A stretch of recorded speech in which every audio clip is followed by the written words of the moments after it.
से हम सभी को लाभान्वित करिए। नमस्तु गुरुदेव, नमस्तु नमस्तु गुरुदेव। प्रतिनमस्तु प्रतिनमस्तु। हाँ, वैज्ञानिक राजमल स्वस्थ होकर के आज वेबिनार में प्रस्तुत हुए हैं और सबसे पहले वो कुछ बोलेंगे, उनकी पत्नी भी कुछ बोलेगी, उसके बाद आगे स्वाध्याय चलेगा। हाँ राजमल जी। हाँ,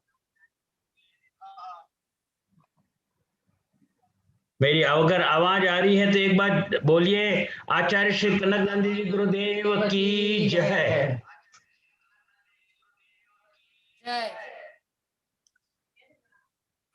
हाँ, मैं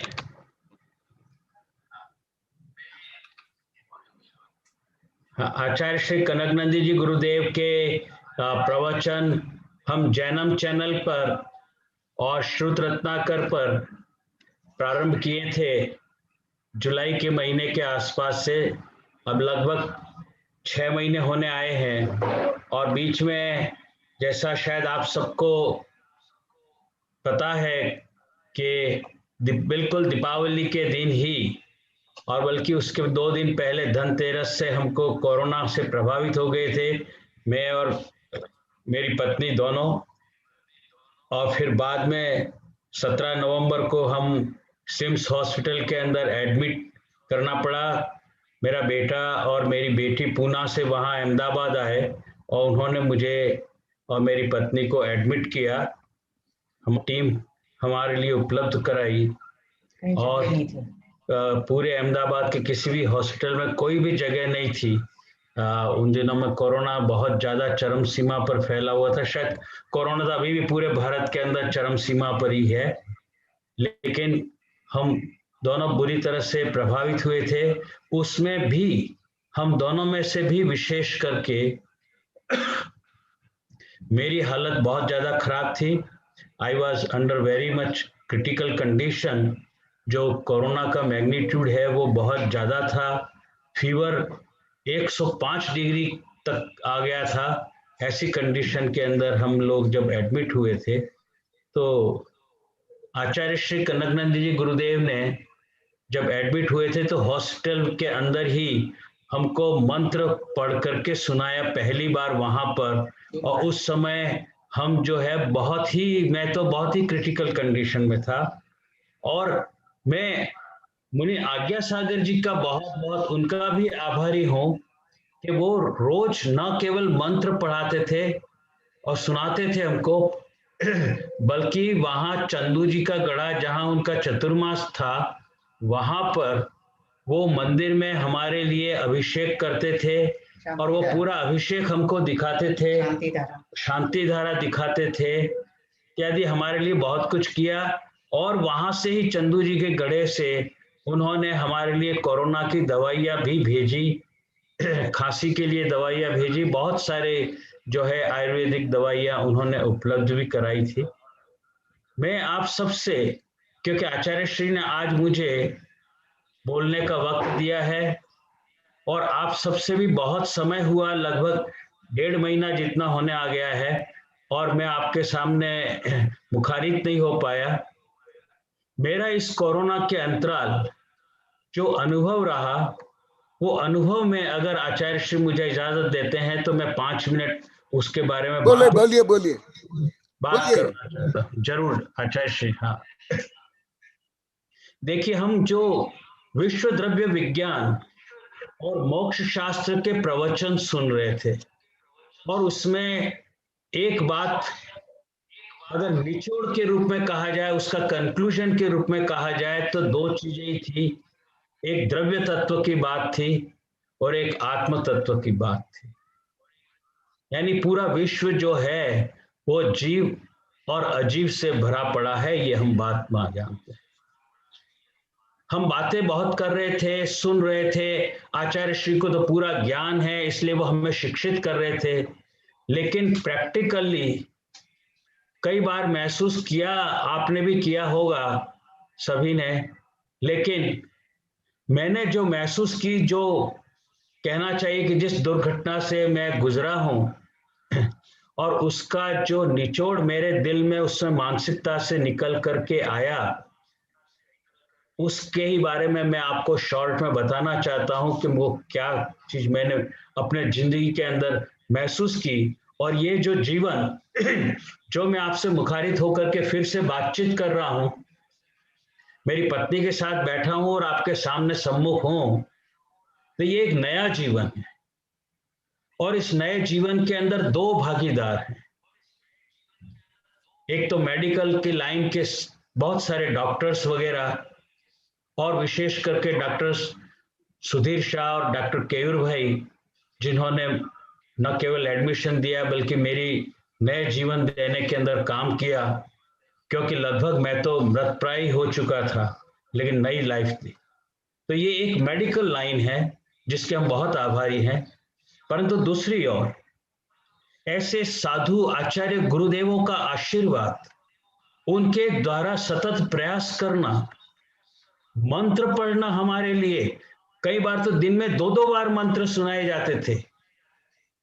और मैं तो शायद कई बार ऐसी स्थिति में था कि हाथ में ना तो मोबाइल पकड़ सकता था, ना अच्छी तरह से मंत्र सुन सकता था। मेरी पत्नी तो फिर भी सुनती थी और अच्छी तरह से नमोस्तु भी करती थी। शायद मैं तो कई बार अच्छी तरह उस हालात में ही नहीं था कि मैं नमोस्तु बोल पाऊं।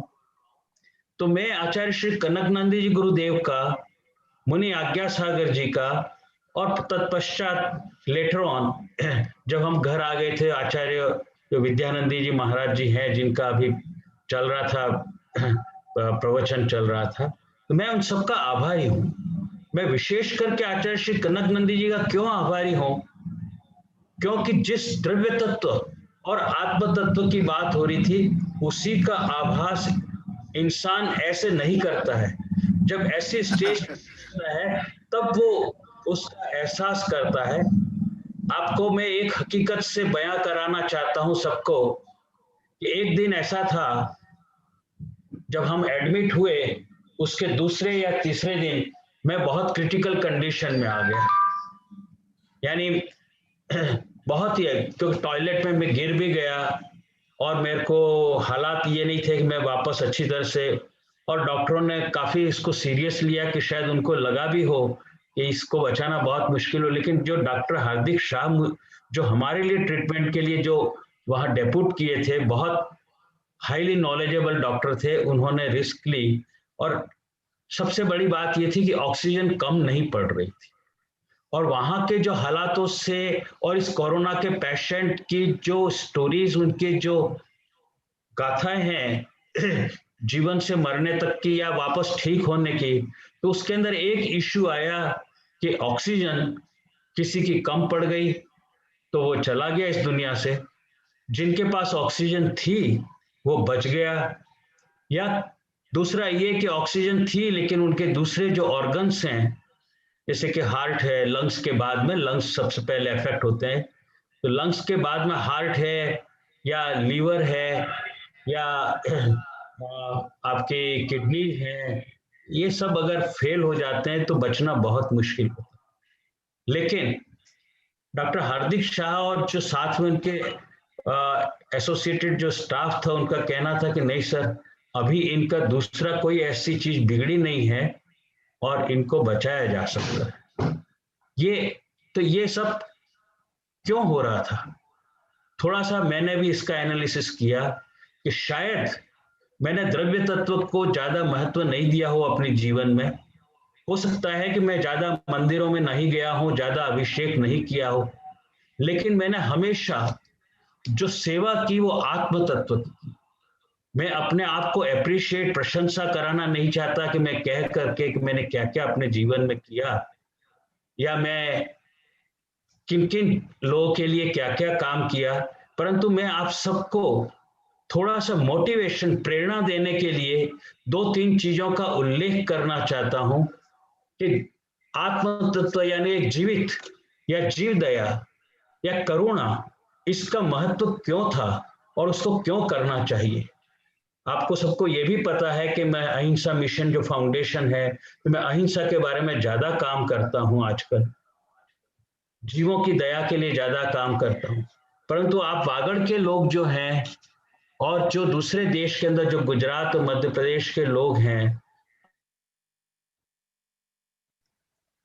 कि मैं आंगनबाड़ी के जो छोटे छोटे बच्चे होते हैं उन बच्चों के लिए सर्दियों के दिनों में स्वेटर बांटता था, और वो भी कोई 50, 100, 200 नहीं, हजारों की संख्या में अब तक मैंने आंगनबाड़ी के बच्चों को उनके चेहरे पे, कि वो गरीब होते हैं, ज्यादा उनके पास कुछ है नहीं, पहनने के कपड़े नहीं होते, तो ये एक यूनाइटेड नेशन की रिपोर्ट थी कि भारत के अंदर आंगनबाड़ी के बच्चों की जो मोर्टेलिटी रेट है वो इसलिए ज्यादा है क्योंकि उनके पास एनफ फूड नहीं है और एनफ कपड़े भी नहीं होते।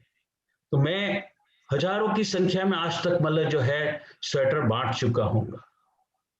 जब मेरी ऑक्सीजन का चक्कर पड़ा तो उस समय मैं सुन तो पा रहा था, लेकिन शायद जब बहुत ज्यादा तकलीफ थी तो उसमें मैं नहीं देख पाया। डॉक्टरों ने कहा कि आप सुन पा रहे हैं, मैंने कहा यस, मैंने अपना सिर हिलाया, नर्स को भी कहा हाँ। और जब वो सीरियस डोज की जो बॉटल चढ़नी थी और जब डबल डोज देने वाले थे तो उनके माइंड में शायद जरूर इश्यू आया था, क्योंकि इधर से दूसरी ओर से मेरे पास में ही जो हमको डिलक्स रूम दिया था, तो मेरे दूसरे बेड पे मेरी वाइफ थी, उसको तो शायद नींद आई थी या वो कुछ और विचारों में वो होगी कि ये क्या हालत हो रही है मेरे पति की। मैंने उन हालातों में पद्मावती माता को याद किया कि ये जो बॉटल चढ़ने वाली है और इस समय ये सबसे आवश्यक है कि मेरी ऑक्सीजन बनी रहे, तो 70% तक बॉटल चढ़ गई होगी, ऑक्सीजन सही थी, लेकिन बाद की लास्ट 30% के टाइम शायद थोड़ी ऑक्सीजन धीरे धीरे कम होने लगी थी। और मैंने पद्मावती माता का नमन किया, उनको श्रवण किया, याद किया और कहा कि माँ कहीं ऑक्सीजन कम नहीं पड़ जाए, वरना शायद मैं चला भी जाता इस दुनिया से, क्योंकि ऑक्सीजन खत्म हो जाती तो फिर तो वो तो सब आर्टिफिशियल जो सिस्टम, लेकिन शायद बच भी जाता, नहीं भी बचता। तो मुझे याद आया कि जितने जीवित तत्व उन हजारों बच्चों के जो चेहरों पे जब उनके स्वेटर पहनते थे और मुस्कान आती थी, उस मुस्कान से उन्होंने कहा, जैसे उन्होंने कहा हो मेरे हिस्से की ऑक्सीजन लेके जाओ।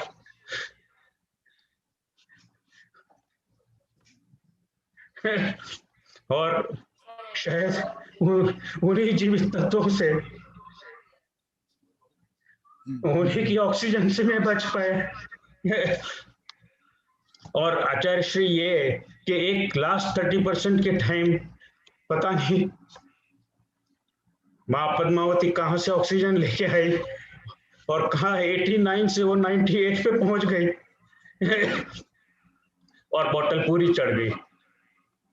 तो ये जो है, आप सबको शायद ये भी पता होगा कि कई बार अच्छे परिवार के बच्चे, लेकिन माँ बाप की डेथ हो जाने की वजह से या घर में जो कमाने वाला है उसकी डेथ होने की वजह से, जैसे कैंसर वगैरह, तो उनकी फीस भरने की मुश्किल हो जाती है, क्योंकि वैसे ही घर में जो बचा हुआ पैसा वो तो इलाज में खत्म हो जाता है। तो ऐसे टाइम पे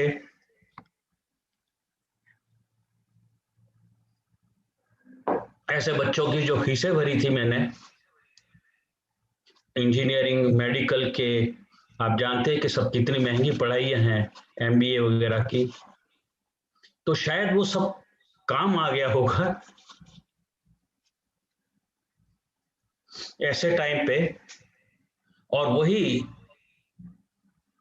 कई मुनियों के आहार करने की विधि जो है, तो कहने का कि शायद मैंने द्रव्य तत्व पे इतना ध्यान तो अपने जीवन में नहीं दिया होगा, लेकिन मैंने हमेशा जो आत्म तत्व हैं, जो जीव हैं, उनकी सेवा के लिए हम हमेशा तत्पर थे। और उसी का परिणाम है कि आचार्य श्री को भी जैसे ही पता लगा तो उन्होंने मंत्र सुनाए। मुनि आज्ञा सागर जी तो लगभग रोज दिन में 2-2 3-3 बार हमें मंत्र सुनाते थे और वहां पे जो अभिषेक दिखाते थे, हमारे नाम से ही अभिषेक, गांव वाले चंदू जी के गढ़ा वाले लोग जो हैं हमारे नाम से ही उस अभिषेक कितने दिन तक किया और शांति धारा वगैरह दिखाई। मैं सभी आचार्य श्री का, मुनि आज्ञा सागर जी का बहुत बहुत आभारी हूँ। मैं सबको ये संदेश देना चाहता हूँ, this is my message, personal message to each and every one in the whole world. ये नहीं कि केवल वागड़ वालों को या भारत वालों को ही मैं मैसेज देना चाहता हूँ। मेरी आवाज आ रही है उधर? हाँ हाँ। मैं सारों को संदेश देना चाहता हूँ कि अपने जीवन में इन्वेस्टमेंट आप जो करते हैं, आपको बैंकों में इन्वेस्टमेंट करना चाहे तो आप जरूर करें, मैं उसके लिए कोई वो नहीं कह रहा, but I would like to motivate to all of you, आप सबको मैं ये प्रेरणा देना चाहता हूं कि कम से कम अपने ऑक्सीजन के लिए जरूर इन्वेस्टमेंट करें। Invest for your oxygen.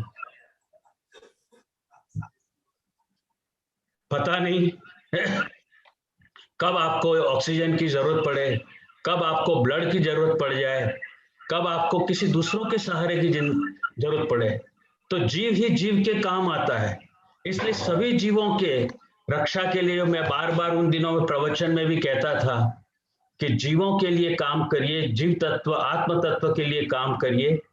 आप भले जरूर जाइए, आप जितना चाहें मंदिर जाइए, तपस्या करिए, अभिषेक करिए, उसके लिए मैं सबको मिच्छामि दुक्कडम कहते हुए जरूर करिए, but give more priority, more importance to आत्म तत्व की जो सेवा है। और यही आपके इन्वेस्टमेंट, यही सबसे जो शुभ कर्म अपन कहते हैं, तो शुभ कर्म यही ज्यादा आपको फल देता है।